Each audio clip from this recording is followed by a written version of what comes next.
Hello everyone, my name is Squid and today we are going to have an overview of the different basic strategies you have in TFT. So today's video was actually suggested to me by a comment on one of my Shimmer videos, and I thought it was a great idea as to help myself get better by getting some of these fundamentals written down. And of course, as the old saying goes, the best way to learn is by teaching. Now, I do want to preface everything I'm about to say by saying I'm a wannabe plat, which means I'm gold 1, so how I see the game and the strategies might be completely wrong at a higher level, but I like to think I kinda know what I'm talking about. I just know that when I play the game, I do make some of the worst calls imaginable. Now my disclaimer is out the way, we're going to go through the three main thoughts of strategy. You have the fast 8 or 9 strategy, you have your standard leveling, and then you have reroll comps both with hyper and slow rolls. I will go through what each strategy does, the benefits of each, and then when might be time to change that strategy and pivot. But before we go into that, I want to cover 3 fundamental things you need to know about TFT before we can go into these different strategies. You gain 1 gold interest for every 10 gold you have at the end of each turn. This is up to a max of 50 gold you earn, meaning you would gain 5 gold in interest. There is a set number of each champions in each game. There are 30 of each 1 cost, 25 of each 2 cost, 18 of each 3 cost, 10 of each 4 cost, and for both the 5 and 6 cost champions, there are 9 available each. And thirdly, damage increases per round. So in stage 2, you would take less damage in a loss than you would in stage 4. Now those key aspects are out the way, let's have a look at the different strategies available to you, and as always, please use the chapters below to skip to what you want to know. Now, fast 8 or 9 has been a prevalent strategy in TFT, and it is very relevant in set 13 with the introduction of 6 costs. Now, this is all about trying to get to a higher level as quickly as possible. This is always going to be helped by getting a good economy augment for your first or second augment choices. With the fast strategy, you do not touch that reroll button, and it is up to the convergence gods if you get good champions. The benefit of being able to reach these higher levels quicker is you have a better chance of getting a powerful 4 or 5 cost to build a comp around, as maybe other people in your lobby haven't reached that level yet. And potentially, if you're in a Victor game or you get the late game specialist augment, you can push for level 10 to get those enhanced 6 cost odds. Now, as a general rule, your health is going to be a big constraint with this strategy. So if you are able to win streak in stage 2 and you say have the lunch money augment, you're going to have really good economy and you're going to be able to push those higher levels even quicker.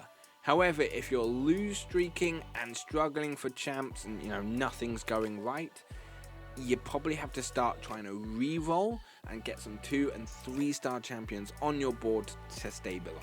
Overall, these pure leveling strategies are great if you get an economy augment or one of the leveling augments like level up or upward mobility, which encourage you to get XP so you can hit those higher levels, get that 4 cost. Standard leveling is like the neutral strategy. This is how you should approach most games and then change to either a fast 8 or a reroll comp based on how stage 2 and 3 are going. So for standard, you want to make sure you get your gold healthy, especially in stages 2 and 3. Try to get that 50 gold mark for the maximum interest possible. If you are win streaking, great! You can push some levels earlier, but if you don't have enough gold, you can always save it for another couple turns. With this, there is more or less a set way you want to level up each time. I'm going to share that on screen right now. And you want to make sure you have a minimum of 30 gold each time you level up, so you can do a little bit of re-rolling as well. You are not going to re-roll at level 4 or 5, but from level 6 it might be worth it depending on what champions you have. Now the main benefit of this neutral strategy is the flexibility it offers you, as it allows you to play the board by ear, and if you're getting enough of one champion, you can move into reroll, or if you're feeling you're getting a bit behind, you can push for those extra levels to get the larger team and maybe hit a good 4 cost or 5 cost unit. Reroll Comps is about focusing on 1, 2 or 3 cost champions and trying to maximize your chances of getting them to a 3-star version. Now this is done by making sure you reroll at the optimal level. So on screen is the shop odds table for each level in the game, and maximizing when you reroll gives you the best chance of those 3 stars. So for a 1 cost reroll comp, you want to be leveling at levels 4 and 5, as the chance of a 1 cost are highest. For a 2 cost reroll, it will be at level 6 you want to do it, and for the 3 cost reroll, level 7 is your best bet. Now there is a huge caveat to using reroll comps, and that is based on what augment you get and if other people are going to be contesting you.